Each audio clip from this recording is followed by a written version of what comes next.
Bismillahirrahmanirrahim. Rabbi syrah li sadri wa yassir li amri wahlul 'uqdatam min yafqahu qawli. Assalamualaikum warahmatullahi wabarakatuh. Bismillahirrahmanirrahim. Alhamdulillahi rabbil alamin. Wassalatu wassalamu ala asyrafil anbiya wal mursalin. Habibina maulana qudwatina uswatina sayyidina Muhammadin wa ala alihi wa sahbihi ajma'in. Subhanaka la ilma lana illa ma 'allamtana innaka antal alimul hakim. Wala haula wala quwwata illa billahil aliyyil azim. Alhamdulillah, kita sambung pengajian kitab Tahzib Atraful Hadis. Malam ini muka surat 28 yang perenggan ke-6 daripada bawah. Berkata pengarang rahimahullahu ta'ala, iza ra'a ahadukum bi akhihi bala falyuhmadillaha wa la yusmi'hu zalik. Rawahu Ibnu Najjar an Jabir. Apabila melihat seorang kamu akan saudaranya terkena bala, hendaklah ia baca alhamdulillahillazi afani mimma ibtalah, tapi jangan diperdengarkan akan dia akan bacaan. Nanti berkecil hati si, iaitu orang yang kena bala itu. Maksudnya mengarahkan kita kepada mengucap syukur dan menjauhi daripada mencela atau mengeji-ngeji sesama Islam. Baik, malam ini dia nak sebut hadis tentang kalau tengok ada orang lain kena bala, maka kita bersyukur kepada Allah. Nampak? Orang lain kena bala, kita bersyukur. Kena fahamlah. Salah faham jadi fitnah lah. Terima kasih. Maksudnya apa? Bala di sini ialah musibah. Kita kena faham maksud atau makna perkataan bala dan musibah. Okey. Bala bahasa Arab, musibah pun bahasa Arab. Dalam konteks hadis ini, lebih baik kita gunakan perkataan musibah.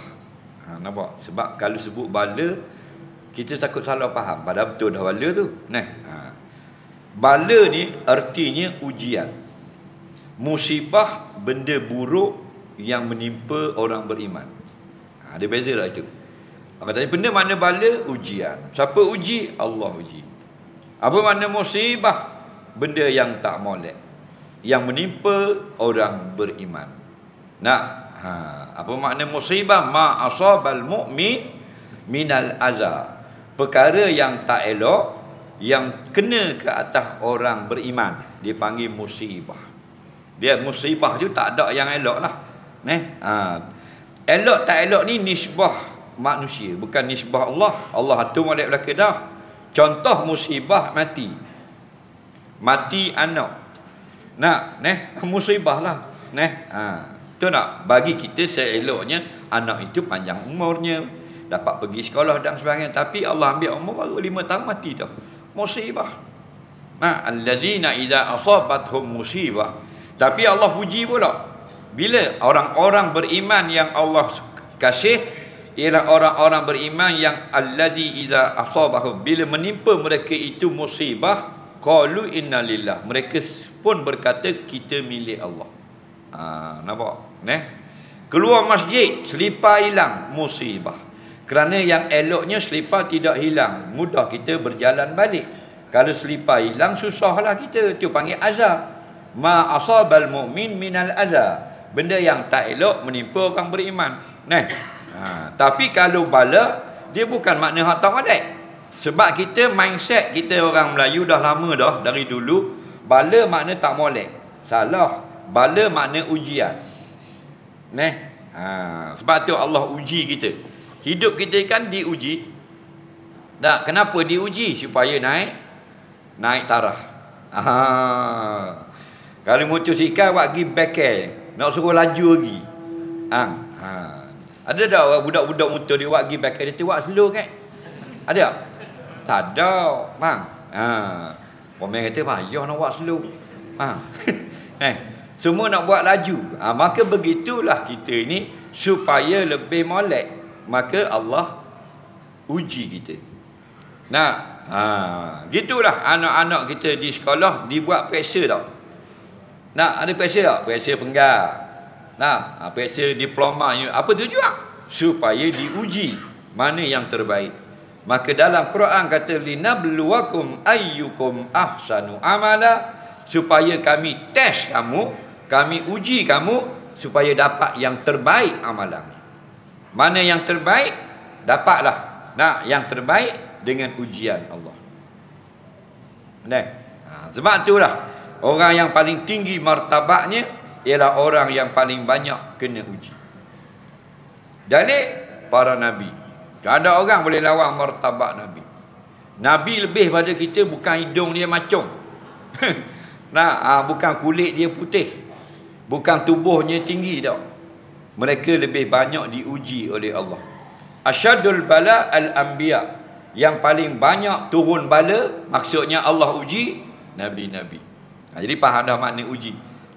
Cuma kita sekali lagi nak betul, bila kita nampak ujian, kita nampak hal susah saja. Salah. Ujian ni dua, ujian dengan nikmat, ujian dengan benda yang kita tak suka. Nikmat benda yang kita suka, satu lagi benda yang kita tak suka. Hidup kita ni dalam dunia dia ada dua. Satu benda yang kita suka, satu benda yang kita tak suka. Allah uji kita ni dengan salah satu dari dua ni.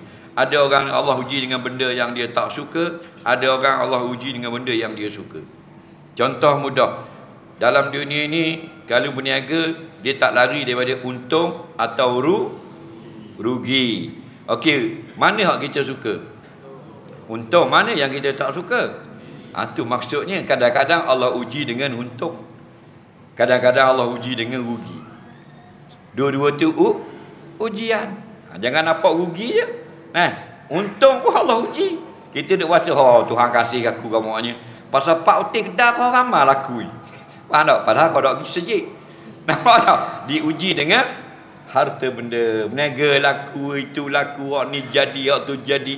Kau kaya berak duk lah kotak. Faham lagi? Jadi kelak nesang bola kotak, gali boleh tinggi munjul gambu bau. Diuji dengan kesenangan. Sehat dengan sakit. Sehat tu kita suka ke tak? Suka. Sakit? Tidak ada lagi mana-mana bangsa yang minta orang tolong disuruh jadi sakit. Walaupun orang yang sembah berhala, walaupun yang etis tidak bertuhan, kerana fitrah manusia tak suka sakit. Orang Kristian, kafir Kristian nak sihat, tak ambuh sakit. Dalil negara Kristian ada hospital supaya hilang sakit. Negara Buddha ada hospital, tak suka sakit. Orang Hindu tak suka sakit. Orang Islam tak suka sakit. Betul tak? Ada orang minta sakit. Ayah Haji dia panggil Tok Imam, Tok Bilal, Tok Siok, AJK semua mari di rumah dia. Semayang ajak. Bila kumpul belaka dah duduk atas jadah, Ayah Haji tuan rumah pun kata sila solat hajat je, lepas tu kita ada jamuan lah sikit. Tok Imam pun tanya, dah hajat benda Haji? Solat hajat ni tahu dah. Hajat apa?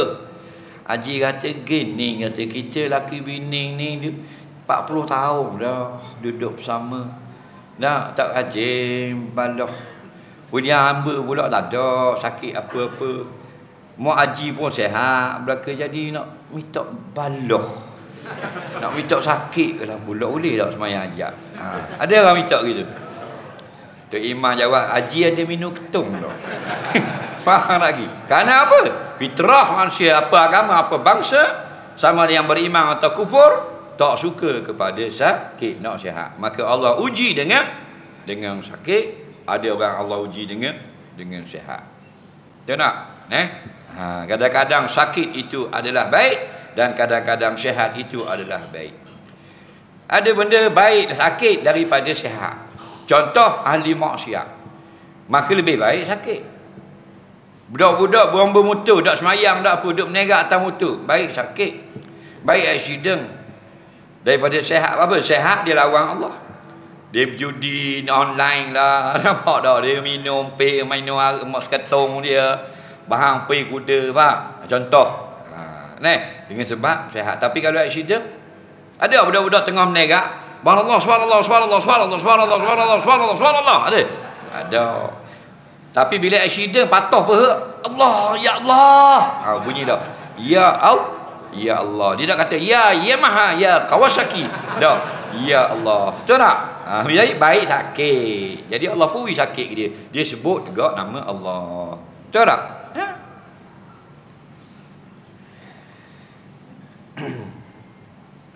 Basak dengan kaya, raya. Hak mana kau suka? Kaya kan? Tapi ada Allah uji dengan basak. Miskin. Ada Allah uji dengan kaya. Kadang-kadang kaya tu baik bagi kita. Tapi ada kadang-kadang miskin itu baik. Dalil ni mana ni? Mari basak. Ni kalau kaya dah hari dah ni. Tu tak? Mu 500,000 sebulan niaga, nak masuk 40,000 lagi, mari tak sejik? Mari tak? Jangan pelawak. Dalam sejik ni. Faham lagi? Dah hari dah duduk cocok wala pin ni. Kau nak masuk wala snooker. Faham? Bila senang. Tak? Ni orang masuk hospital tu, sakit tu, tak boleh nak berak. Tak boleh kecing, batu karang. Batu karang duduk dalam pundi kecing. Bila nak kecing, air kecing membawa bersama batu-batu karang aluh tu, dia akan melukakan saluran kecing. Jadi pedih. Meraung panggil mak ayah. Nak tubik air kecing tu. Tubik darah titik, air kecing 2 titik. Betul tak? Batu karang. Sakit hidup ada awak. Sakit. Messi kata diam tahu dah sakit. Diam attack. Istighfar attack. Sakit. Dia marah balik Messi. Sakit dia kata. Kita pun buat pergi tunjuk saklar baru. Ada disko baru buka Disko korong. Aku sakit nak kecing dah boleh. Faham? Dia marah kita. Betul tak? Jadi dia buat maksiat tak? Tak. Maka kerana baik. Gitu Allah uji. Jadi sakit itu menyelamatkan dia. Kalau molek dah kecing. Tunjuk langit ya. Nampak? Malah 1 KL. Bahan disko. Tunjuk langit. Nampak je beruk.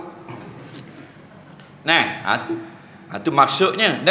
Jadi apabila kita tengok musibah berlaku pada orang lain, antaranya ialah kita mengucap syukur. Tapi dia kata jangan beri dia dengar.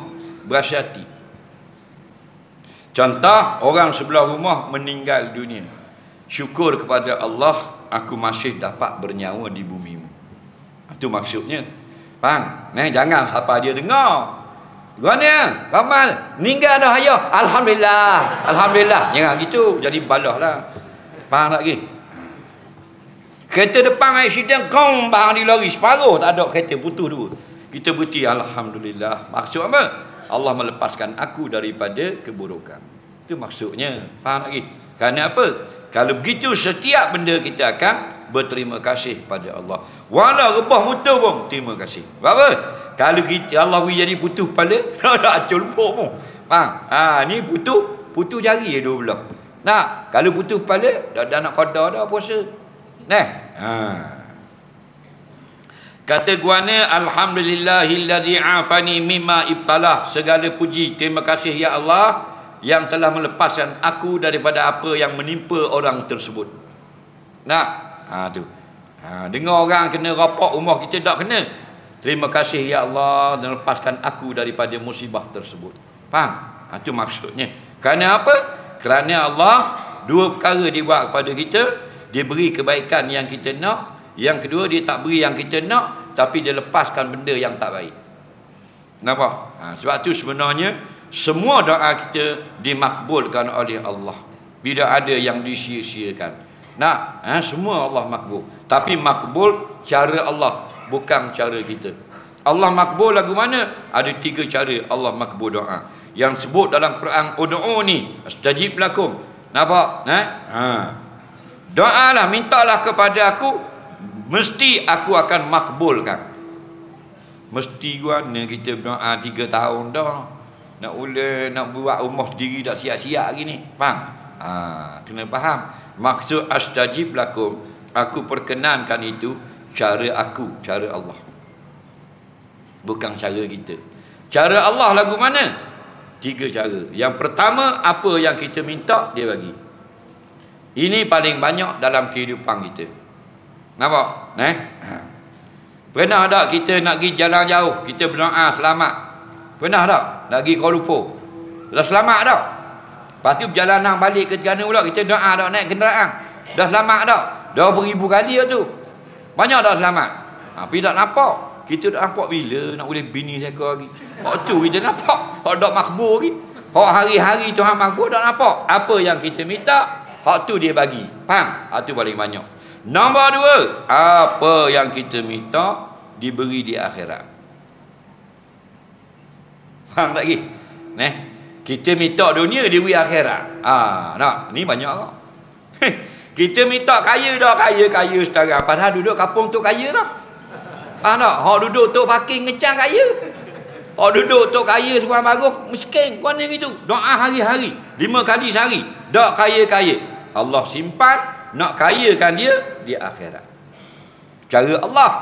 Cara yang 3 lain yang kita minta, lain yang dia beri. Faham lagi? Kita minta lain, dia beri lain. Dah. Apa yang kita minta? Naik pangkat. Tak, 23 tahun bekerja, tinggal 6 tahun lagi nak pecing, ada peluang naik pangkat. Kita pun interview lah, temu duga. 4 orang ni ada peluang. Nak seorang je. Kalau naik pangkat, gaji daripada 4,000 jadi 6,000, tambah 2,000 naik pangkat sebelum pecing. Faham? 3 kali kita semayang hajat. Banggu katung, banggu peradung, banggu donah. Tak main kapal lain, banggu belaka. Bang, 3-3 ni tak makbul belaka. Tak lulu pun, tak boleh naik pangkat. Naik pangkat Haji Weh naik pangkat. Haji Weh lah, tak main hajat. Nombor ekor 2 pin lah cek. Faham lagi? Nampak? Contoh, faham lagi? Tapi Allah tak bagi ke ni? Tak beri. Allah beri benda kepada yang ni. Yang minta naik pangkat ni semayang ajak 3 kali. Allah tak beri naik pangkat? Tak. Allah beri benda. Allah beri kesihatan. Jatuh molek, kecil manis tak ada, buah pinggang molek, kemudian tidak ada kecil manis. Haji Weh hak naik jawatan 2 kali dah masuk hospital. Nampak baca tak tahan lama dah tu. Faham lagi? Dia mari jatuh dengan buah sir 3-4 hari ni. Faham? Nampak tak? Faham lagi? Lepas tu kadang-kadang kita naik motosikal terlepas daripada kemalangan. Betul tak? Benar tak? Bijak kita ke? Tak. Ada lah tu kita minta suatu benda, Allah tak bagi apa yang kita minta, tapi Allah beri lepas daripada keburukan. Kereta kita terlepas, rumah kita terlepas, motor kita terlepas. Kadang-kadang nak besi je. Dah elok. Bijak aku lik. Faham tak? Bukan bijak mu. Allah balas. Dulu satu masa mu pernah minta satu benda, aku tak bagi, aku balas dengan terlepas daripada musibah. Faham? Jadi ingatlah, kalau berlaku kebaikan kepada orang lain, alhamdulillah, mudah-mudahan aku dapat benda yang sama. Berlaku keburukan bagi orang lain, alhamdulillah, Allah selamatkan aku daripada mimma ibtalah, daripada barang yang menjadi ujian kepada orang tersebut. Hadis seterusnya, iza ra'aitumur rajula ya'tadul masajid falyashhad lahu bil iman. Rawahul Baihaqi an Abi Sa'id Al-Khudri radhiyallahu anhu. Apabila kamu lihat seorang lazim selalu di masjid, kamu saksikanlah orang itu dengan beriman. Maksudnya kelebihan bermulazamah di masjid, yakni rajin ke masjid.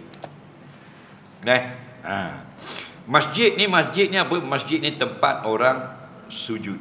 Sujud tu sujud sahwi, kan? Solat. Masjid ni tempat sujud. Arab ni kalau dia nak buah tempat, dia tak payah hijau tempat, dia bubuh huruf mim di depan. Asal kataan sajada, sim, jim, dal, makna sujud. Dalam bahasa Arab, bila nak kata tempat sujud, dia letak mim di depan. Kalau bahasa Melayu, kita kena eja suku pula. Sujud, S-U-J-U-D, sujud. Lepas tu kena letak sebelum tempat, T-E-M-P-A-T, tempat sujud. Arab dah. Arab dia lagi hebat. Sujud ni sim jim dal. Kalau tempat sujud, bubuh mim depan. Tapi kena baca maf ilun. Maf ilun. Kalau sajadah, masjidun, tempat sujud. Arab ni kalau duduk dia kata jalasa. Kalau tempat duduk dia bubuh mim depan. Majlisun, dia panggil majlis. Majlis benda malam. Majlis ya, tempat duduk. Dia gitu. Kalau benda tu kecil, wazan dia fu'ailun. Betul bila? Kalau benda tu kecil tu Arab, hebat bahasa Arab ni. Sebab tu Aisyah ni digelar sebagai Humairah. Humairah maksudnya perempuan yang kecil tetapi pipinya merah. Aisyah jenis pipi merah, bukan dia belasya beli kat pasar malam, bukan. Jenis pipi merah. Setengah Arab dia pipi merah, macam orang setengah orang di Balochistan, orang Turkmenistan yang duduk di pergunungan. Bukan dia buat, pipi dia merah. Pipi merah ini kalau tubuh kecil, sini kita panggil benda kalau perempuan tu kecil.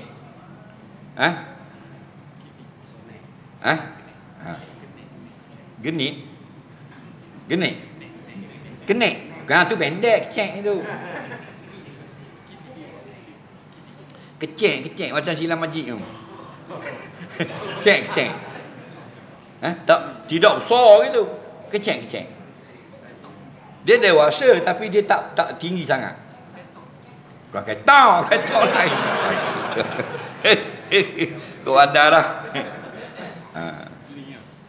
Kan seling kurus.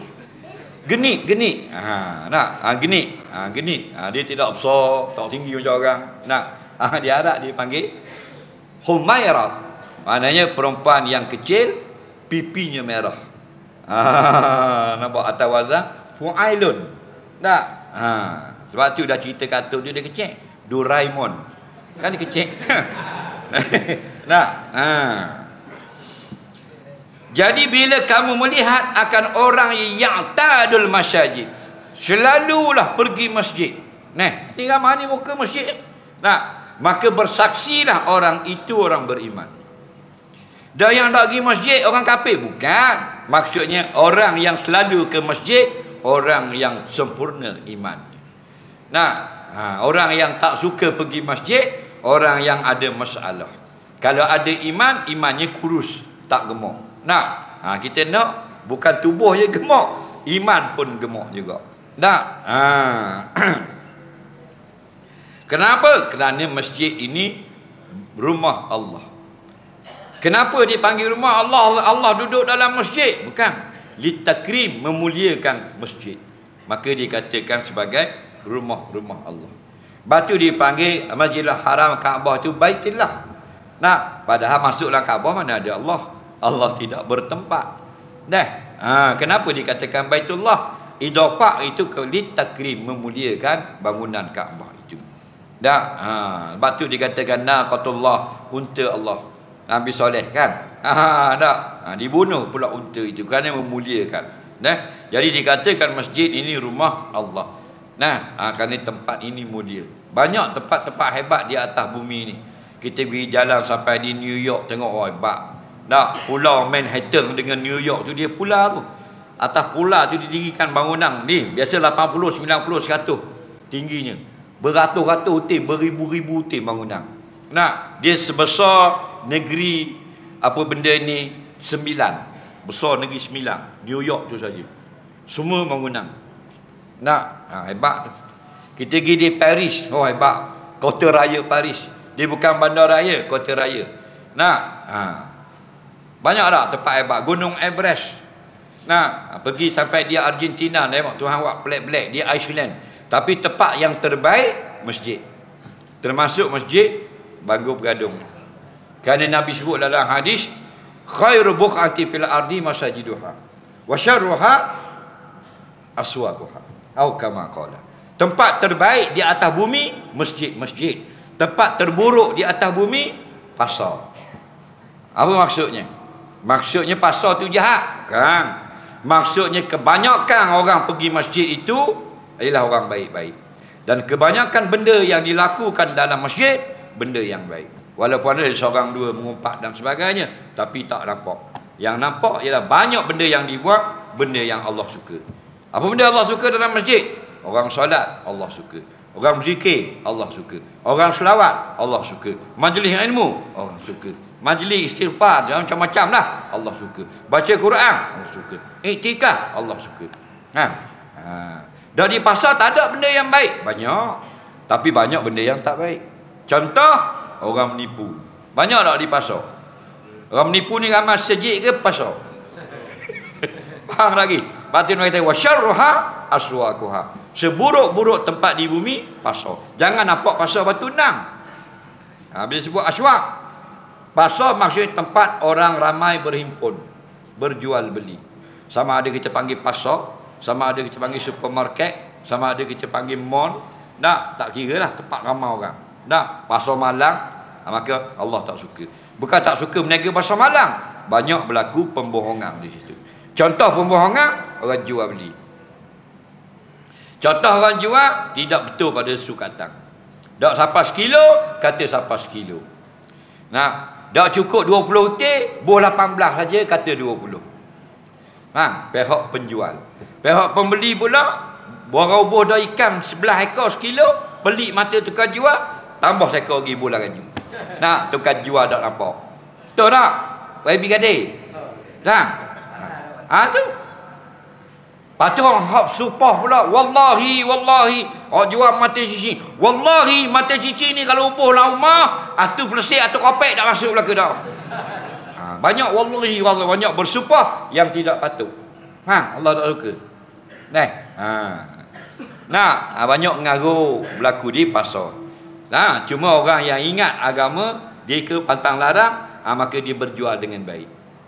Bukan kata semua tak betul, tapi banyaknya benda sumpah palsu bukan di masjid, banyaknya sumpah palsu di pasar. Jual beli tak betul, pitih lebong dan sebagainya, nipu timbangan, tambah berat, tipu sukatan, ejah mata dacing, ejah sini.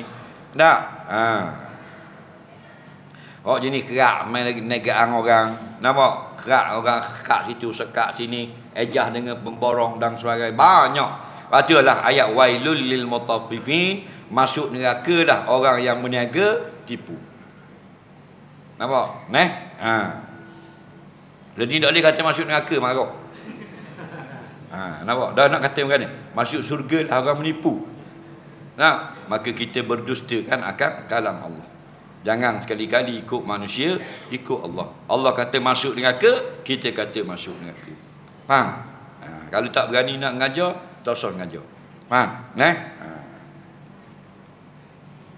Tipu setipu-tipunya. Faham? Kontraktor tipu. Barang tuan rumah ambil balik rumah. Beki kereta orang minyak lenda lebih bang dia. Minyak lenda piti tuang kereta. Ada lebih seliter dak boleh balik buat senyap. Dia ipung boleh 4 liter, ni jual pula ke orang, piti orang. Selenda orang, betul tak? Makan haram belaka. Ini akhir zaman orang tak peduli dah. Kerana apa? Kerana ada satu pepatah, rezeki jangan ditolak. Faham lagi. Hidup hanya sekali.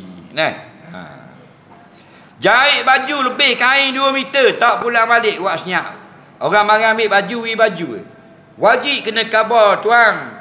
Kain lebih 2 meter, awak beli banyak sangat hari tu. Faham? Tuan kedai, tuan baju kata tak apalah, ambil lah. Baru boleh ambil. Dia buat senyap. Haram, makan haram. Dia buat pula benda tu, buat jadi baju jual pula, atau buat baju anak di rumah, haram. Harta orang. Yang boleh kita tak khabar ialah reja-reja lebih-lebihan yang pada adat tak boleh buat apa dah, dan pada adat orang tak minta balik dah kerana pecah-pecah lagu tu. Faham? Lagi boleh dia ambil manfaat, wajib kena beritahu tuang kain. Mah orang beki, bahan dengan kikir. Beki. Faham? Mah, cicing mah kata mah beki, wajib kena tandah habuk. Pulang balik ke tuang. Faham? Bukan habuk Ezah dan Zek. Faham? Habuk mah apa? Kalau 1 gram 300, dapat setengah gram habuk 150, betul tak? Pulang balik. Dia kira dapat Mah orang molek dia kikir kat betul. Dia tu payah nak masuk ni. Nak masuk tu kan besar sangat. Jadi dak apa nak masuk cabut mula. Dak kuat. Jadi kena kikir kan. Bang. Beri ke tukang mah, gerak tarik laci. Tukang mah dak kuat kosong itu, dia akan tarik laci dia. Bang. Seru. Dak masuk lagi. Seru. Gerak masuk. Abuk hak jatuh tu milik orang. Kena pulang balik. 40 ya, 3 tak ada. Keluar 5 sen ada. Sekali keluar 8 ya, 7 ya, 8 ya, 7 ya, 8 ya, 7 ya. Faham? Kuk 8 Kuk 8 7. Faham lagi? Ada. Harta orang. Nah. Kalau wi balik, alhamdulillah, takut kepada Allah. Dak wi balik, kalau orang buat mah, orang buat mah, cuma pergi ngejuk dia. Kan dia buat mah, kan dia ada laci. Kan dia buat mah, dia nak buat kosong itu jatuh terberat. Tak, dia ada laci sini. Faham? Dia akan buat atas laci tu. Faham? Kikir ke apa atas laci tu, abuk penuh dalam atas meja. Tangan dia berabuk tak? Berabuk mah. Mungkin derah tengah dia buat kerja. Assalamualaikum buat gitu. Dia salang tak kamu? Tak salang. Dia buat gitu tangan. Sebab apa? Kalau salang lekat mah tangan kita. Assalamualaikum. Kau salam balik dulu dah. Pak atau ya dia. Faham lagi? Jangan main-main. Tapi bukan hak mana ni lah kat lain. Nah, dia nak salam ke kita, dia sapu dulu. Jangan Oh, ada lagi. Nampak tak? Waalaikumsalam, berapa? Sebab dia sapu tu setahun sekali. Sapu 11,000, 7,000. Tengok atas banyak projek. Lagi. Ada 4,000. Ni, hak dia sapu. Jangan main-main. Nah, jadi kena hati-hati, bukan marah. Hati-hati hak orang, hak kita. Tak ada masalah hak kita. Dah. Falyashhadu lahu bil iman, maka saksikanlah orang yang selalu suka pergi ke masjid itulah orang yang sahih dan elok imannya. Dah. Kita nak masuk syurga kena betul iman. Orang Kristian kafir nak masuk syurga tak boleh, dia kafir. Kena beriman kepada Allah baru boleh masuk syurga. Orang Yahudi nak masuk syurga tak boleh kerana dia kafir. Kena beriman kepada Allah, kena masuk Islam baru boleh masuk syurga. Nah, kita ni yang duduk lain syurga dah ni, tak usah pergi masuk lain-lain pula. Kan apa? Duduk lain syurga dah pergi masuk lain-lain pula. Nah, dah dapat syurga. Dalil tengok ni ramai mana? Dia agama Islam, dia mempertikaikan hukum Allah dalam Al-Quran. Dia kondeng hadis Nabi dan sebagainya. Terikut-ikut dengan kawan-kawannya yang tidak memahami agama Islam. Maksudnya kelebihan bermulazamah di masjid, maknanya kita selalukan diri kita ke masjid. Dan tanda orang beriman itu memang dia suka masukkan masjid dalam rutin harian dia. Nah, itu yang membezakan orang beriman ataupun orang membezakan manusia yang berakal dengan binatang yang tak ada akal. Orang yang tak suka pergi masjid, orang yang tak ada dalam diary harian dia untuk pergi masjid, itu sama dengan binatang. Tak kira dia Tan Sri ke, dia Datuk Sri ke, dia tengku tak tengku tak ada kira. Kerana apa? Kerana himmatul mu'min al-mu'minu himmatuhu ilal masajid. Orang beriman hatinya duduk bercita-cita pergi kepada masjid. Al-bahaimu, dan binatang pula himmatuha, cita-citanya ialah ila akli wa syurbi, kepada makan dan minum sahaja. Nampak? Orang beriman duk kira nak pergi masjid. So nak pergi masjid Batu Nang, lusa nak pergi masjid Bangor Katong, tulak tu nak pergi masjid Bandar Pulak, malam ni nak pergi masjid ni, esok ustaz tu ada situ nak pergi masjid tu. Himmatuhu ilal masajid, kira dalam hati dia nak pergi masjid tu, nak pergi masjid ni. Tanda orang beriman. Wal bahimah, ada riwayat wal bahaim, dan binatang, animal planet. Himmatuha, hatinya binatang ni hanya duk kira ilal akli wasyurbi, nak pergi makan, nak pergi minum. Maknanya orang beriman dia bukan penting makan ke darah dalam kehidupan dia, tapi taatkan kepada Allah. Tempat taat yang Allah suka, masjid. Tapi jenis binatang atau orang yang nak jadi binatang, dia hanya kira nak makan, nak minum. Faham lagi?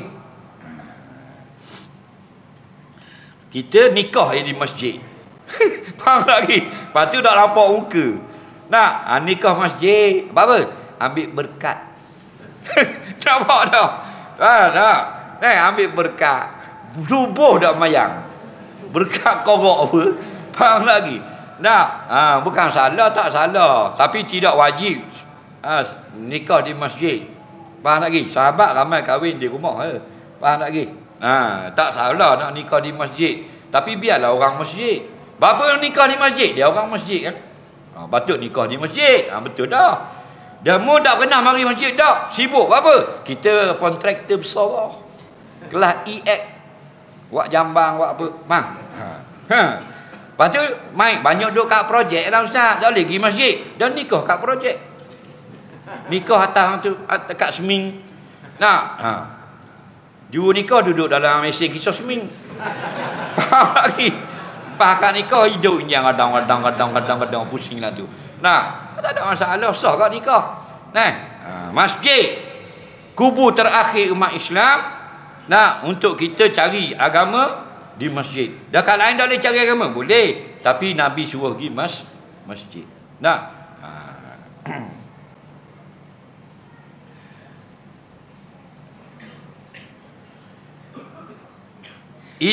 Kemudian sabda Nabi SAW, iza ra'aitumul hariqa fakabbiru fa inna takbira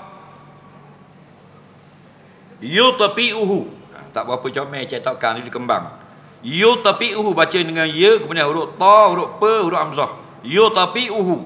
Rawahu Ibnu Asakir. Apabila kamu melihat kebakaran, hendaklah kamu takbir, kerana takbir itu memadam akan dia akan kebakaran. Dengar dah. Jarang kita dengar hadis ni. Iza ra'aitumul hariqa, bila kamu tengok ada kebakaran. Maksud kebakaran ini kebakaran besar. Kata ulama bukan kebakaran kecil. Maka hendaklah kamu bertakbir. Kita sebut Allahu Akbar, Allahu Akbar. Fa inna takbira yutfi'uhu, maka dengan sebab takbir Allah boleh memadamkan kebakaran itu. Dapat tidak ayah panggil bomba? Hei. Jangan salah faham. Faham lagi? Dua-dua lah kita hidup bersyariat.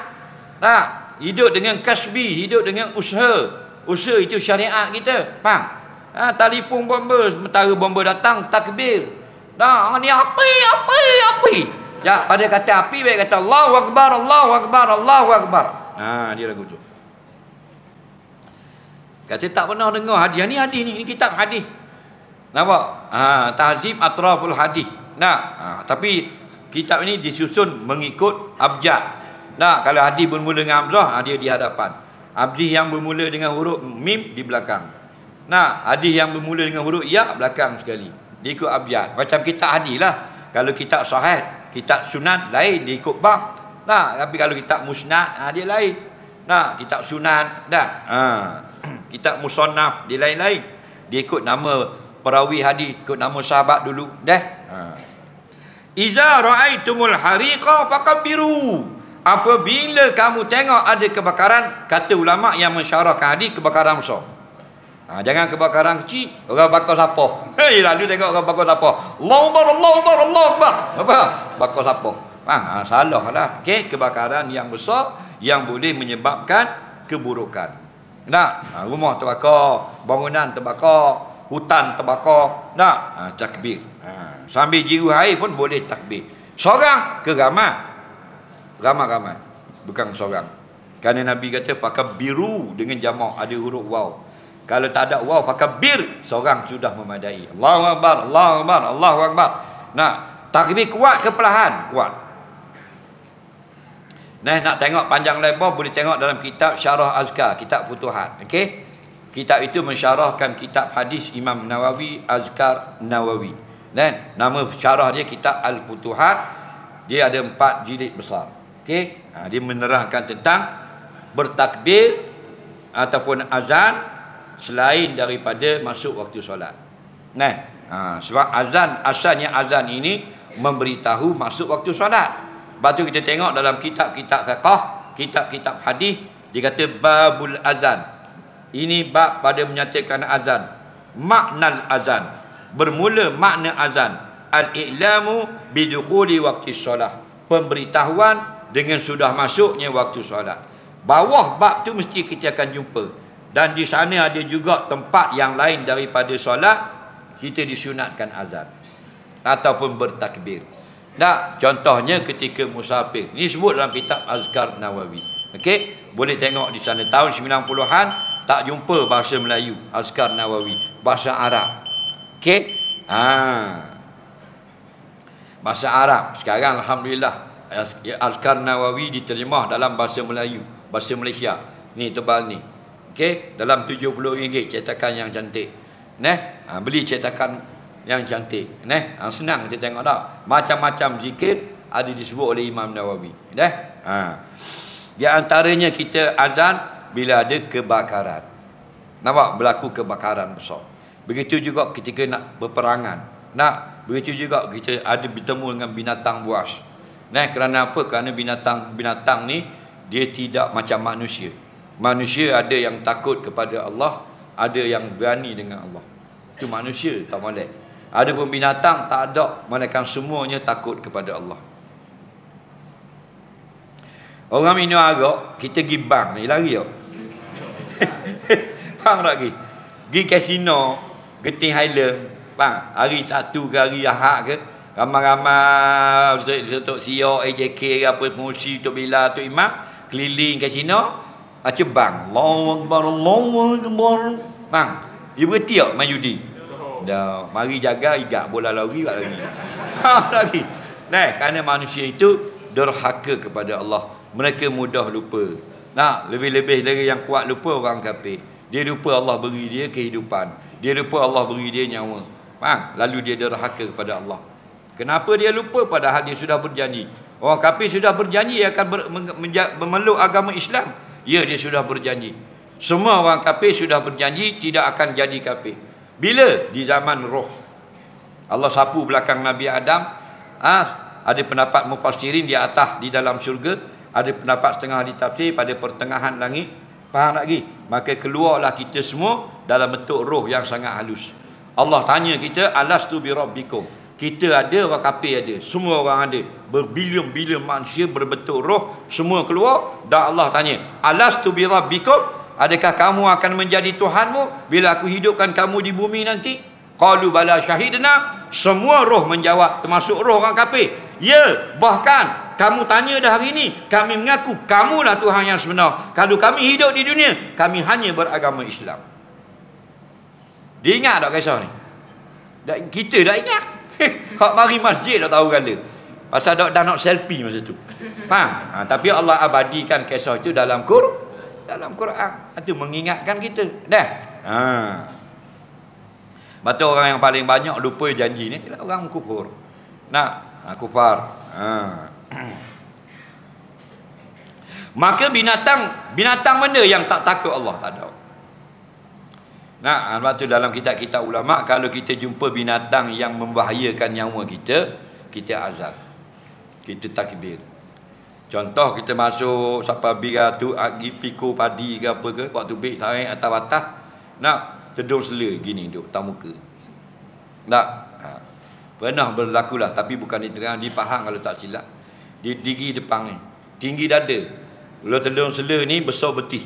Ni kalau besar ni biasanya 20 kaki. Ni kalau besar ni 20 kaki.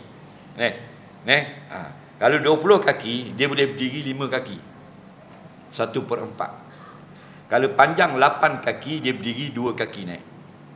Kalau panjang 10 kaki 2 kaki setengah naik. 1/4 dia boleh naik. Jadi 20 kaki panjang, dia naik 5 kaki. Kita 5 kaki 6 inci atas dada. Cuma sebut nama pemimpin Malaysia. Dia patut lah. Faham tak? Sebut lah nama bekas Perdana Menteri ke, ahli parlimen apa sebut. Faham? Ular tu takut tak? Tak. Sebut nama Allah. Allahu Akbar. Allahu Akbar. Allahu Akbar. Kata lagu tu. Faham? InsyaAllah diturun dia lari. Pergi camping, hiking, tak kira lah. Ambil gambar ke apa dalam hutang tak? Rimah belang. Rimah belang jarang dia mari dia jilat tangan kita. Faham? Dia gitu. Faham lagi. Nah, depan muka dah. Dia lopak tu, tahu tak jauh dia boleh pergi berapa kaki? 18 kaki. Seru tu 18 kaki. Mu nak lari kan ni? Kita tengah bawa bil masuk hutang. Depan. PM. Kata gitu. Bos sebut nama Perdana Menteri British, tak jadi apa. Perdana Menteri Korea, tak jadi apa. Yurko Dushimura. Faham tak laku? Allahu Akbar, kata lagu tu. Tak jadi gimana tu kau marah. Allahu Akbar. Tak jadi juga, lari.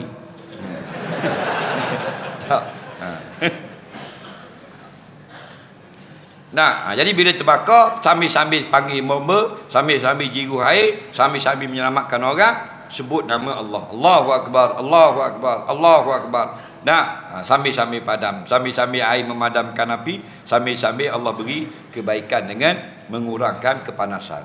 Dah, itu kelebihannya. Kemudian sabda Nabi, iza aradallahu biqaumin su wallahu a'lam. Lancarkan pungutan derma, sumbangan untuk Masjid Jamik Bangul Peradung Manik, kutipan untuk tabung pengurusan Masjid Bangul Padung dan kepentingan maslahat umat Islam sekitar masjid. Sila gerak-gerakkan tabung-tabung masjid kanan ke kiri, depan ke belakang, kiri ke kanan, belakang ke depan balik, untuk kita penuhkan tabung-tabung yang duit tuan-tuan dan puan-puan malam ini kita akan gunakan untuk imarahkan masjid.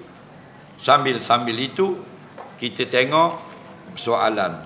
Sebelum itu, bagi yang nak beri sumbangan pada Masjid Bangul Peradung melalui online, Bank RHB 21306160 019950 atas nama Masjid Jamik Bangul Peradung. Akaun TMB nak bayar elektrik boleh 220780864306. Baik, gerak-gerakkan tabung dah. Perlahan-lahan buat duit. Soalan yang pertama, tok saya pakai gigi palsu. Baru ni ada dia tulis dalam TikTok, dalam YouTube. Dia kata, soalan ni saya buat sendiri. Buat sendiri, bawa dan jawab sendiri. Lepas tu di rumah tengok dah. Benda tu juang, tak tahu dah. Nah, dia tak mari dah masjid. Dia tak mari belajar. Lepas tu dia inilah masalah manusia. Jadi kalau kita cara ke dia, tak jadi kerja kita. Betul tak? So cara korang, tok saya pakai gigi palsu, betul dah. Tok saya pesan nanti kalau dia mati jangan buka gigi dia. Dia nak pakai, kalau buka nanti dia balik usik saya. Soalan saya, apakah hukum kalau tak buka gigi palsu dia masa dia mati? Terima kasih, baik. Sekalian perkara yang tidak melekat pada badan mayat hendaklah dicabut. Piyah dia cabut, baju dia cabut, faham lagi? Seluar cabut, baju mahal, baju kot potong dekat Bonn Jerman 18,000 cabut. Dia tak sesuai untuk orang mati, benda-benda yang mewah. Nah orang mati ni dia pakai baju apa? Dia pakai baju made in China, kain paplin, RM4.30 1 meter, why pay more? Itu saja. Faham? Laki-laki 3 lapis, perempuan jenazahnya 5 lapis. Tak sesuai yang mahal-mahal. Jadi bid'ah walaupun harta dia. Faham? Allah tak suka dia bermahal-mahal pada membuat kapan mayat.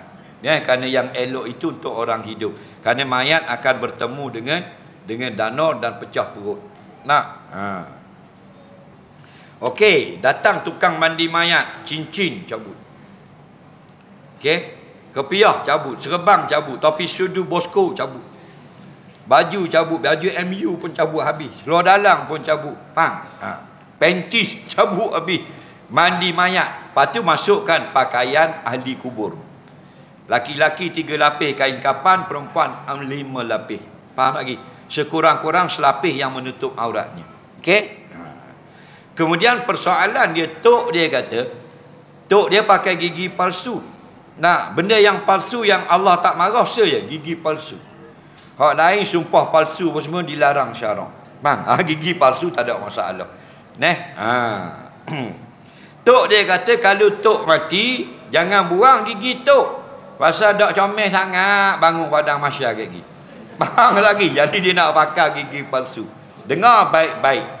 Jika mayat berwasiat dengan suatu perkara yang harus dan jika berkait dengan waris, semua waris bersetuju, hukumnya boleh. Okey? Contoh ke, bukan gigi palsu lah. Ayah dia kata kalau ayah mati buat pakai piyah dah dengan serbang. Nampak? Maka wajib kita tunaikan wasiat tersebut. Kerana apa? Kerana perkara itu tidak salah dan ada meninggalkan harta. Okey? Contohnya, kalau aku mati ayah kata, kapankan dengan jubah yang ayah pakai selalu pergi masjid, warna biru muda tu. Contoh. Okey? Maka boleh tunaikan. Begitu jugalah dengan gigi palsu. Jika dibenarkan oleh waris kata biarlah, maka hukumnya harus. Kerana apa? Kerana tidak ada masalah. Okey? Yang tak boleh dia wasiat benda yang tidak sah dimiliki oleh si mati. Ingatlah kalau ayah mati, musmelih belakalah lembu di mana ni. Dah boleh, bukan lembu ayah. Ayah seekor habuk tak ada lembu. Tidak sah kerana dia mewasiatkan dengan harta orang. Faham lagi? Jadi tok dia kata tak usah buang lagi gigi palsu nak pakai. Boleh, tak ada masalah. Sama macam dia kata tak usah buang lah piyah ni ayah nak pakai, silakan. Faham? Benda-benda yang tidak mengaibkan mayat boleh. Kalau mengaibkan mayat tak boleh tunai wasiat. Okey?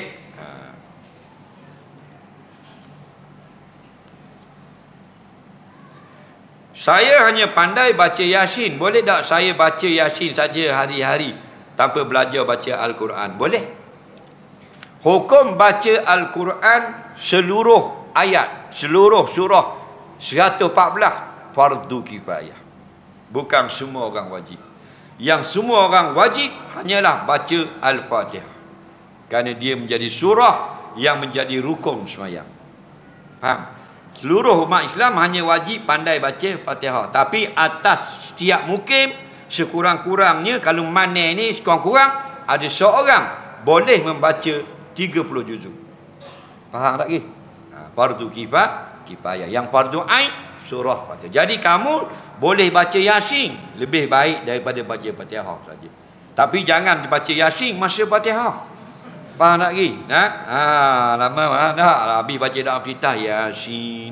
Tak sah sembahyang. Kerana la salata liman la iqra bi Fatihatil kitab. Tidak sah solat orang yang tak baca surah Al-Fatihah. Okey? Jadi dia hanya pandai baca Yasin. Dia pun baca Yasin hari-hari baca Yasin. Tak ada masalah. Seorang laki-laki zaman Nabi hanya baca surah Al-Ikhlas. Nak jadi imam sembahyang. Akhirnya orang pergi komplain kat Nabi. Dah sembahyang subuh je. Rakaat pertama Fatihah, kul huwallahu ahad. Rakaat kedua kul huwallahu ahad. Mayang Isya kul huwallahu ahad 2 rakaat. Mayang Raya kul huwallahu ahad. Tak ada surah lain. Bertahun-tahun kulhu. Lalah orang panggil tu imam kulhu. Dia pun pergi komplain kepada Nabi. Minta lah Nabi beri pandangan. Kampung kaya tempat kami ada seorang laki-laki, dia imam. Tapi hari-hari pagi petang siang malam bertahun-tahun hanya baca lepas Fatihah kul huwallahu ahad. Tak baca surah lain. Nabi kata, siapa saksinya? Saya. Beberapa orang jadi saksi. Bagi tahu surah kul huwallahu ahad itu pimpin dia ke syurga. Nampak? Jadi tak ada masalah. Mu lebih hebat lagi boleh baca Yasin. Lagi panjang. Nak baca Yasin. Tiap-tiap malam jadi dapat sunnah Nabi. Nabi kata iqra'u man qara'a Yasin fi lailatin. Bab kata lailatul Jumaah. Nak fi lailatin. Siapa baca Yasin pada malam Jumaat. Siapa baca Yasin fi lailatin pada waktu malam. Okey? Jadi bacalah pada waktu malam, ambil kelebihan. Nak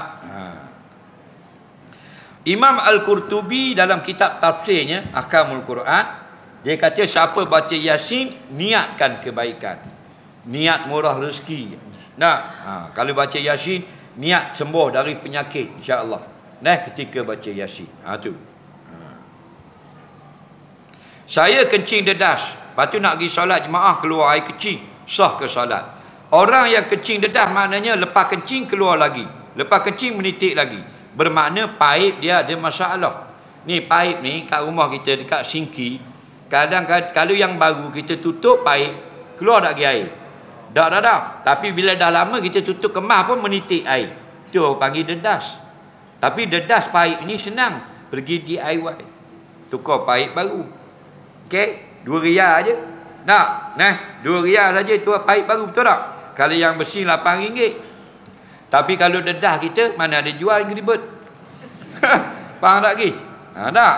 Kita berhenti dah kecing, nitik lagi. Jadi caranya begini.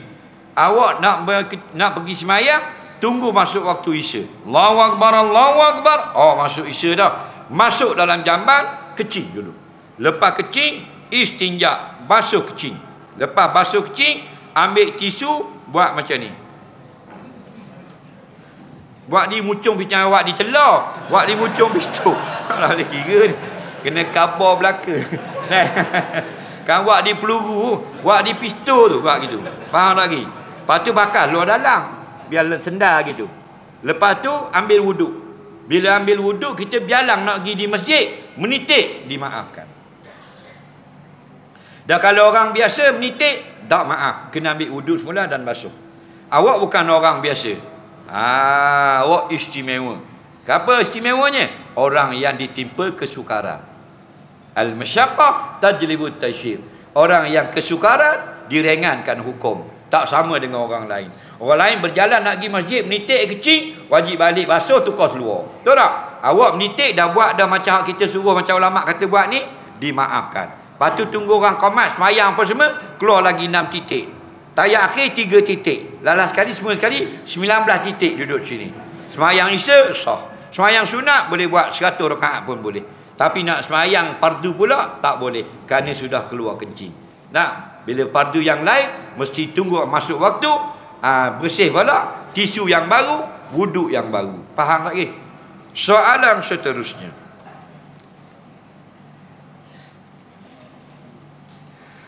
Apakah hukum sambil dengar kuliah khutbah naikkan kaki peluk lutut ketika berada di dalam surau ataupun masjid? Hukum memeluk lutut ketika duduk ini 2 pandangan ulama. Pandangan yang pertama makruh, pandangan yang kedua harus. Mana? Dalam masjid. Okey. Kenapa makruh? Kerana kalau kita nak keluar angin, dia boleh keluar angin. Tu. Tapi kalau duduk bersila, jatuhkan lutut, duduk macam biasa, nak keluar angin tak boleh. Wuduk terjaga. Kalau angkat jadi punggung jadi terbuka gitu. Lutut naik. Nak ketuk boleh tak? Cuma lah kalau duduk gitu. Boleh tak ketuk? Terbuka, terakak, pintu dubur tu terakak. Faham? Tu rahsia dia. Faham? Tak percaya balik duduk sekarang. Ambil cermin pun depan, duduk itu. Wang luar tu tengok. Faham lagi? Suruh bini sulung lah buat cek. Faham? Nah, ada yang berkatakan harus. 2 tu saja. Tak ada kata haram. Ada yang kata makruh, pandangan fuqaha, ada yang mengatakan harus. Yang sepakat mengatakan makruh ialah letak tangan belakang. Kerana tepat tangan tu orang tak boleh duduk. Faham lagi? Dia ambil ruang orang. Soalan seterusnya.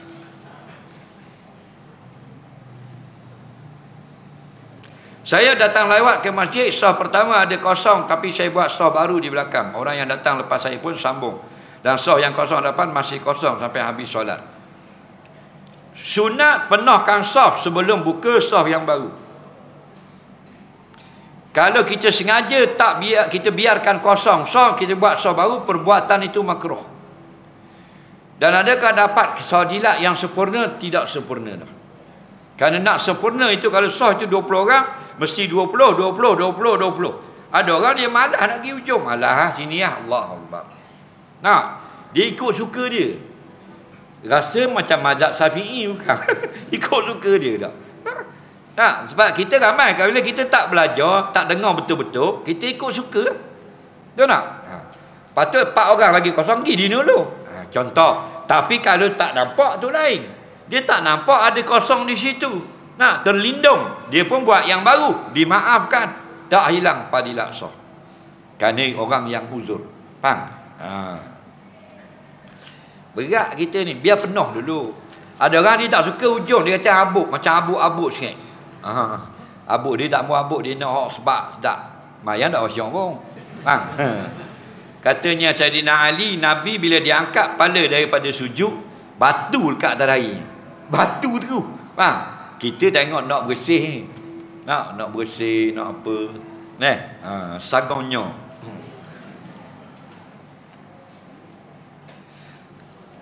Minyak petrol, minyak telenda najis atau tidak? Kalau kena baju buat pergi semayang, sebab ada orang katbah macam alkohol.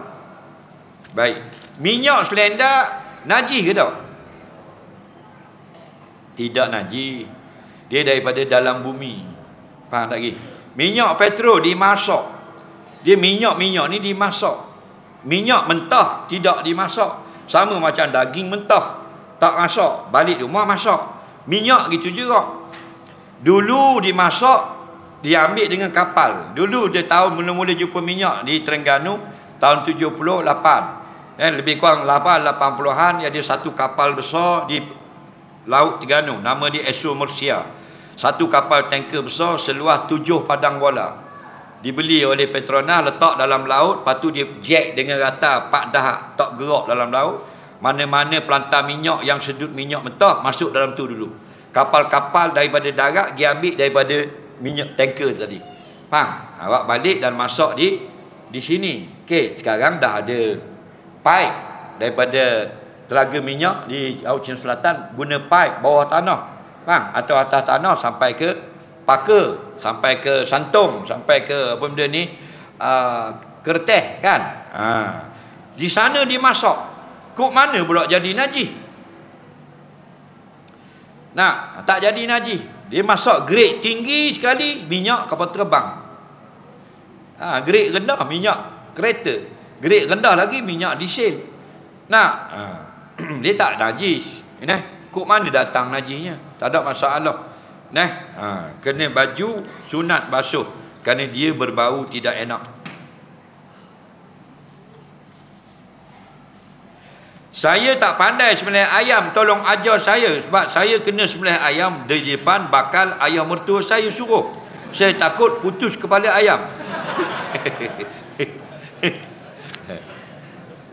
Mu sembelih biar tinggal separuh tekak, biar putus. Nampak di dalam tu 2 urat. Satu urat pernafasan, satu saluran makannya. Awak siapa putus senang saja. Kalau lembu, ambil kulit tekak dia tu, lipat naik ke atas. Biar jangan lindung. Baru kita potong, kena atas saluran ni selalu. Tidak bahan atas lendir, ondir tu dulu. Sini saja seminggu lebih. Faham? Lembu kata bila nak apu ni. Faham lagi? Dah kalau putus, halal makan. Dah kalau sengaja putuskan kepala, halal juga. Cuma perbuatan sembelih sengaja sampai putus, makruh, tidak haram. Kenapa makruh? Nampak ganah, nampak macam ISIS. Faham lagi? Tapi sengaja pun halal. Ambil lembu serup bagi putus, halal. Okey? Tapi ganah nampak lebih pada benda alien lagi, kerak kepala terus. Tapi kalau terputus, faham tak? Hukumnya halal. Okey? Tak ada masalah. Jadi ayah tok tua dia nak tahu bakal menatu ni, nak buat menatu ke tak, suruh sembelih ayam. Hebat kat orang tok tua dia ni. Soalan seterusnya, kalau sembelih ayam, sembelih putus dah orang merah, putus dah saluran makanan, dak mati. Pernah tak berlaku? Pernah. Ada ayam jatang putus habis dah, tinggal tekak sikit je. Mulai-mulai ada je kejok tina. Dan lagi zodiak. Dah, nak buat mana ke dia? Jawabnya kita putuskan kepala. Dibolehkan. Sebab apa? Supaya nak tashehkan bagi mati. Sebab tengah hidup tu jangan ambil kau orang. Faham? Dia jalan mulai adik. Duk tunggu sejam lebih. Tak ada sikit dah tekak. Akik. Faham lagi? Putuskan kepala dia, okey? boleh makan. Putus kepala dah hati juga, jangan makan ngosek tu. Faham tak?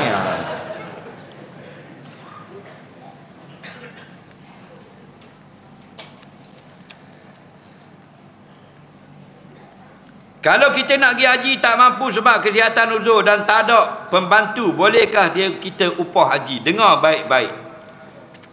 Kalaulah semayang tak mampu, tak boleh wakil kau orang. Kalau puasa tak mampu, tak boleh wakil kau orang. Tapi kalau haji boleh. Bila syaratnya? Tak mampu dah untuk meneruskan perjalanan. Tak mampu naik kapal terbang, tak mampu dibubuh dalam wheelchair pun tak mampu. Hidup lagi. Nah, sudah uzur sangat. Faham? Boleh wakilkan orang lain hajikan.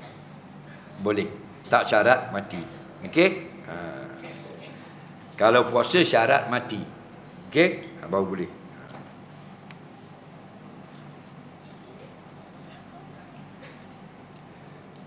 Pendapatan perniagaan saya tak tetap. Adakah kena zakat? Tak, semua perniagaan kena zakat. Okey, dia kena ada nafsai, haul dan nisab. Bilangan jumlah perniagaan kita, ilmu jaga orang pisang tak kena zakat. Faham tak lagi? Jual gula alik tak kena zakat. Soalan kecil-kecilan tak kena zakat. Orang miskin. Soalan asal imam rakaat ketiga beri salah, lepas tu makmum tegur dan bercakap dalam bahasa Melayu. Tiba-tiba imam naik tambah satu rakaat. Sebelum bangun imam pun turut bercakap, adakah sah semayang? Tersalah bercakap, tak batal solat dengan syarat beberapa patah saja. Kita tengah semayang, bukan kata tersalah rakaat, tengah semayang. Ni, rakaat ketiga semayang Zuhur di rumah. Bini tanya, bang, jadi tak nak pergi ke mall? Jadi. Tak batal. Aku semayang. Kita kata jadi tu tak sengaja, tak batal. Tapi kalau sengaja, batal. Walaupun satu kalimah. Berapa perkataan? Maaf.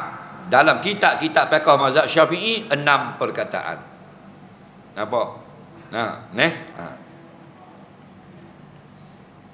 Bang, jadi tak nak pergi mall lepas asar nanti? Jadilah sebab nak semayang dulu ni. 6 patah. Semayang dah batal juga. Nampak? Nanti kau dulu kaki sikit. Nanti gok dulu kegi sikit 5 kata dah batal lagi. Tak sengaja panjang sangat. Nanti kalau tanya sahabat berapa kali nak khabar tu dia tanya tadi, tanya dah kaki tanya pula. Pandai berapa kali tanya pula dah tahu. Batal. Kenapa panjang sangat? Okey.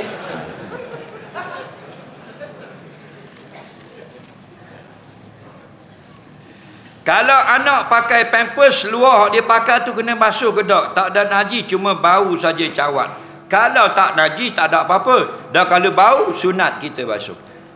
Dah anak pakai pampers biasanya semayang ke tak?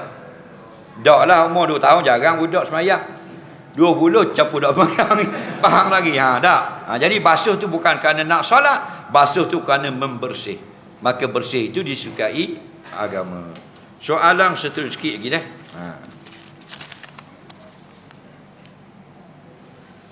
Dulu saya banyak tinggal solat. Saya taubat dalam usaha mengqada solat. Saya qada solat banyak pada waktu solat sunat rawatib. Sebelum dan selepas solat fardu, saya amal solat qada. Saya tak solat qabliyah dan ba'diyah. Adakah saya mencari sunnah? Tak salah dah. Kerana apa? Kerana ada pendapat ulama, hendaklah dikerjakan yang wajib dulu. Soalan seterusnya. Apakah hukum pergi sembahyang Jumaat di mukim yang lain? Boleh. Orang mana semayang di Mamang, orang Mamang semayang Pulau Usa, orang Pulau Usa semayang Jetih, orang Jetih semayang Ngada Baru, orang Ngada Baru semayang Ukraine. Kau pandang dia. Yang tak boleh, kita tinggalkan mukim sehingga tak dapat dibuat Jumaat di mukim kita kerana tak cukup orang. Faham tak lagi? Kalau ke sana kemari orang tetap ramai, tak ada masalah. Okey? Yang dilarang dalam kitab-kitab ulama, jangan tinggal mukim ketika Jumaat ialah dengan sebab kita seorang tak boleh nak diri Jumaat. Orang ada 40 aja. Nak kita pergi lari seorang tinggal 39 dalam mazhab Syafi'i tak boleh buat Jumaat. Tu baru dilarang syarak. Okey? Soalan seterusnya.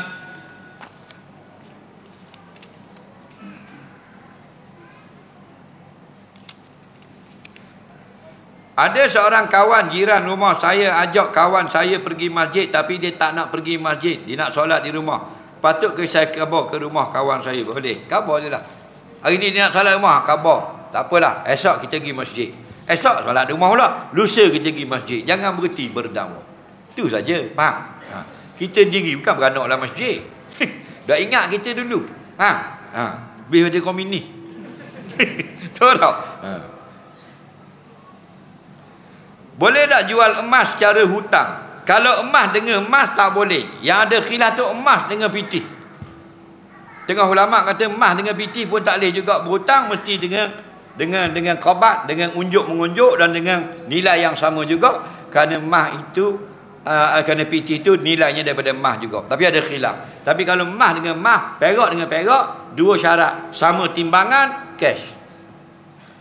Faham? Dia 1 kilo, kita 1 kilo, baru boleh. Sebab itulah mana-mana bini-bini kita nak jual emas, hak kata dia 5,000, nak ambil kata baru 7,000. Cara dia jangan terus beri kata dia, kita ambil kata dia tak boleh. Sebab timbangan tak sama. Jual dulu kata bini kita 5,000, dapat duit 5,000, tambah 2,000, beli emas baru 7,000. Baru betul. Faham? Sekarang ramai orang berniaga tulis promosi. Contoh harga asas 100, promosi 89. Padahal memang 89. Sebab promosi tak habis-habis. Ada berniaga cara ini. Boleh atau tidak? Boleh. Boleh apa? Boleh dosa.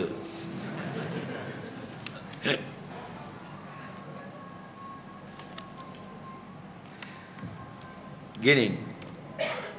Barang ini harganya RM89. Gini lah, 89 macam tadi Tapi dia nak suruh laku, dia buat kan ditulis 100. Potong 89. Pada harga 89 dah. Orang akan tengok, 89 tau, potong asal 100. Orang tertipu tak situ. Situ haram. Baju tu 50. Okey, biasa sama 50. Tapi bila menjelang perayaan, dia ambil kertas. Sini 50. RM50. Jelas dah 50. Faham? 50. Okey. Bila dekat nak raya promosi, dia buat kan ni? Dia tak kacau 50 ni. Dia tulis 100, lepas tu potong. Tinggal apa? 50. Asal kau? Asal 50. Faham tak ni? Bila nak suruh laku, dia tulis 100, lepas tu potong 100 tu. Bila orang tengok, asal 100, potong separuh bawah. Tertipu lah tu. Haram. Makan haram. Kerana apa? Dipanggil ghash, menipu. Laisa minna man ghasya. Bukan umat aku lagu ni, menipu. Nak memperdaya orang tak boleh. Dia kena jujur. Kena jujur. Siapa nak tanya lisan? Cepat. Ada tak soalan lisan? Kan tanya kata kebal pula.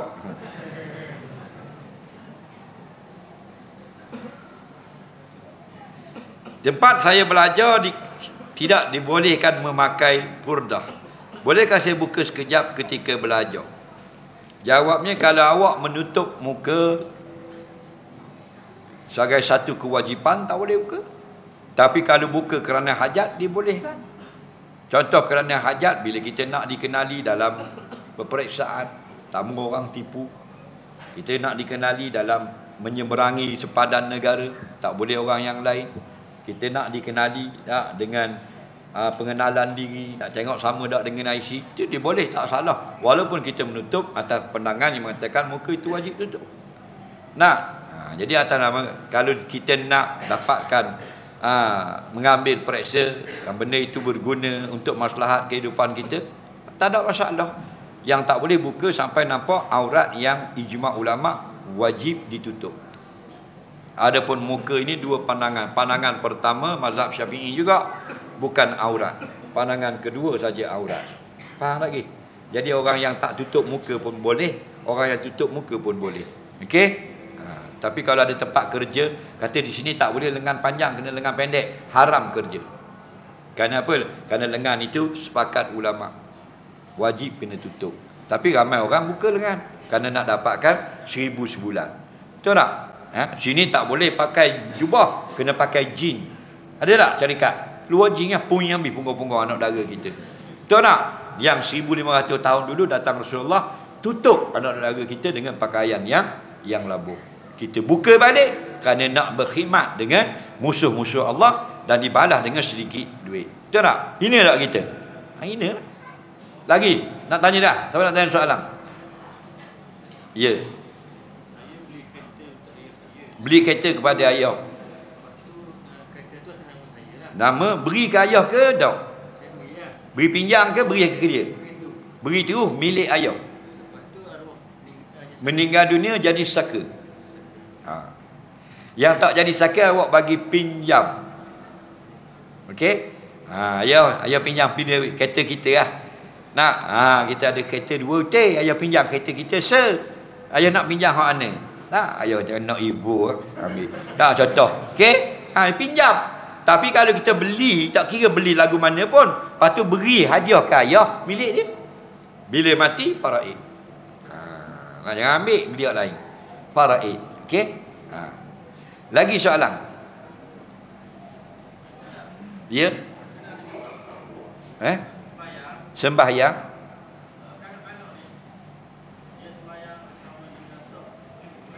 Ya?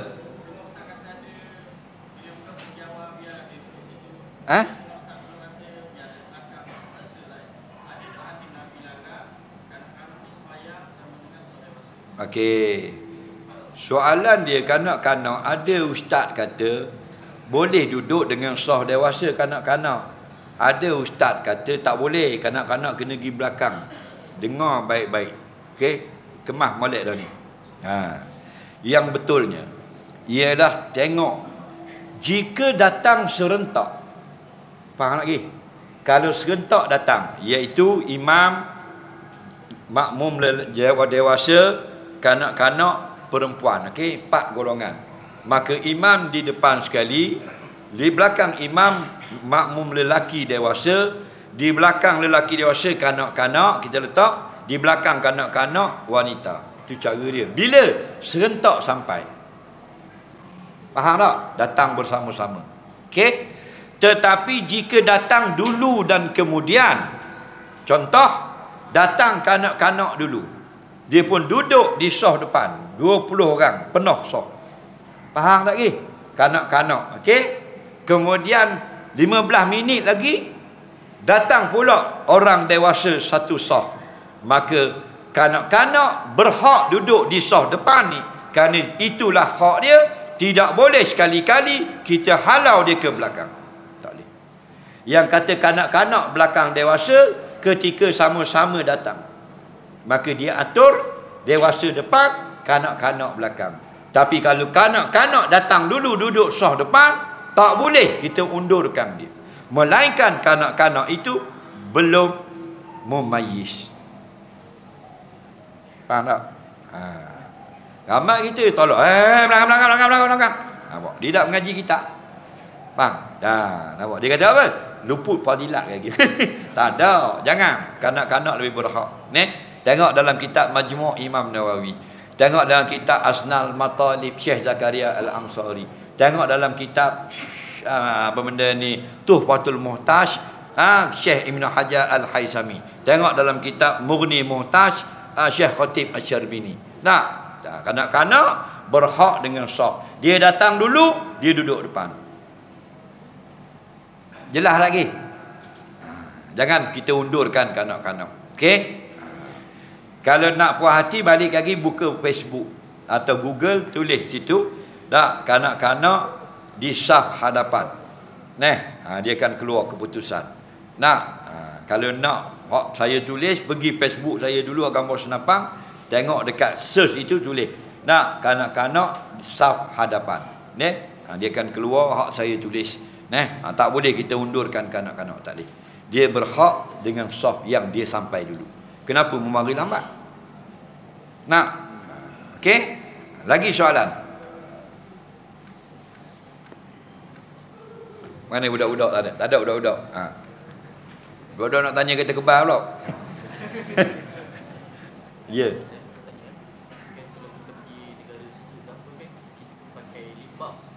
Ya. Setengah 5 kan ada yang perisa pokok. Okey. Lepas tu kita solat.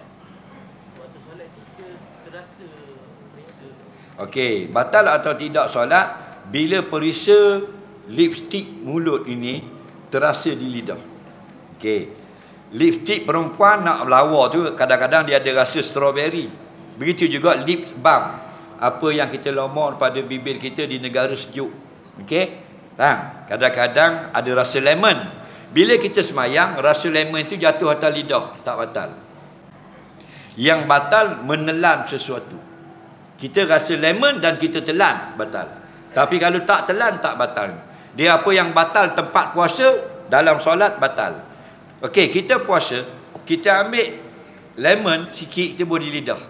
Rasalah contoh, kita buat air. Nak tahu sedap tak sedap ni dah, raja nak mari di rumah. Takut tawarkan masang kan tak. Kena jail lah kita nak. Kita pun rasa. Bulan puasa, hukumnya tidak batal. Yang batal rasa dan telan. Terlambung. Batal. Okey. Jadi kalau di tempat puasa tak batal, di semayang tak batal. Masukkan sesuatu dalam mulut tak batal solat, tak batal puasa. Bulan puasa kita gonyol gigi, batal tak puasa? Gosok gigi batal tak? Berus masuk tak dalam mulut? Berus masuk tak dalam mulut? Itu panggil memasukkan suatu ain ke dalam mulut. Tak batal. Yang batal melepaskan suatu objek rongga halkum. Tenggorok. Pak kita sebut huruf hamzah. Sini. Faham tak lagi? Lebih pada tempat sebut hamzah itulah dikatakan batal. Bergigi kan bolang mulut. Gonyok. Tak batal. Tapi jangan telang pula buih tu. Tak batal. Ayah kita lagi tak batal. Gigi duduk tangan. Lagi. Siap boleh nyanyi lagi. Oh Yahweh. Lagi soalan. Soalan terakhir. Ya.